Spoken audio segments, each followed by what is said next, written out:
Welcome to Habitly Courses, a production of Manage to Win. Each course is divided into multiple lessons for easy viewing.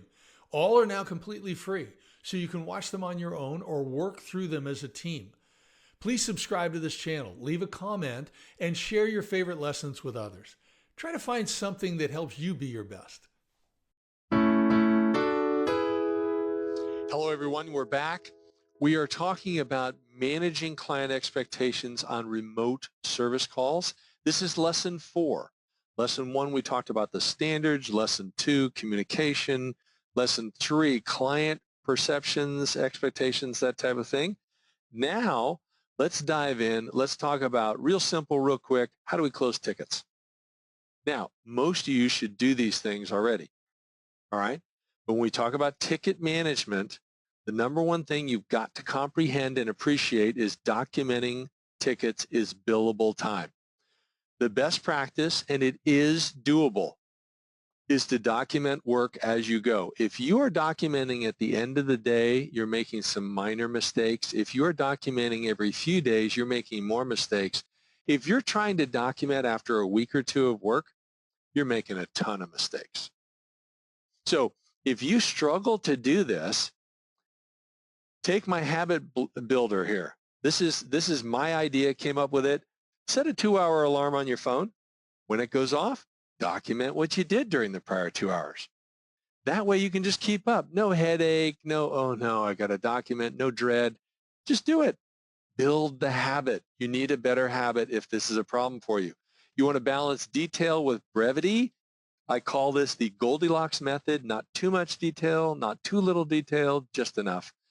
You got to make certain people can understand what you wrote too. Use good grammar, spell correctly, that type of thing. Now, what about when you need to escalate? Well, you should have a time frame that is set as company policy that if you're stuck for 15 minutes, 30 minutes, whatever it might be, escalate to the next person.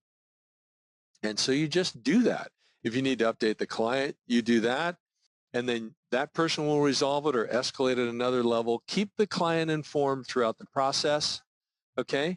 And if you don't have a standard time frame for escalating, agree to one. Work together to do it. Now, what does every client want when the work is done? Well, of course, they want to see the problems no longer happening, right? It's no longer occurring. And there's no new ones. Now, they do want to see some documentation, a little note. Maybe it's a 1 or 2 question survey, but it's, hey, here's what we did for you today. Thank you very much. Or at least we did something for you. Thank you. Confirmation the work is complete. Empathetic apology. I'm sorry you had this inconvenience. You don't have to take blame for something that was not your fault, but you can apologize for the inconvenience. You feel badly about that. Anything else we can do for you? Okay, that's what they want. All right, they want to be taken care of and confirm things are done. Now, how do you communicate that? Well, it's going to vary by the client size and the type of work done. You know, maybe they're a platinum service level client, or maybe they're just a gold or a regular, bronze or terrible metal, pot metal, standard client. Anyway, you're going to call them, email the work is done. The email is summary information. It's not going to be a diatribe, okay? Ask if there's anything else they need. As I said, you're going to document the work. That's part of your billable time. You may have to notify other people in the office that you're done. That's fine. Now, I've worked with hundreds of managed service providers. Across the board, the great ones want their clients to remember the experience with support people, that the problem was resolved, you were prompt, everything was totally resolved. It's much better than it was before. They really feel that you cared about them sincerely, and you always followed up on schedule or early. Nothing was late. You were very prompt. That's who we want these memories to be. So what I'd like you to do is think about these things. You can go through the deck again. You can listen to this again. This lesson, obviously, very quick, just a few minutes.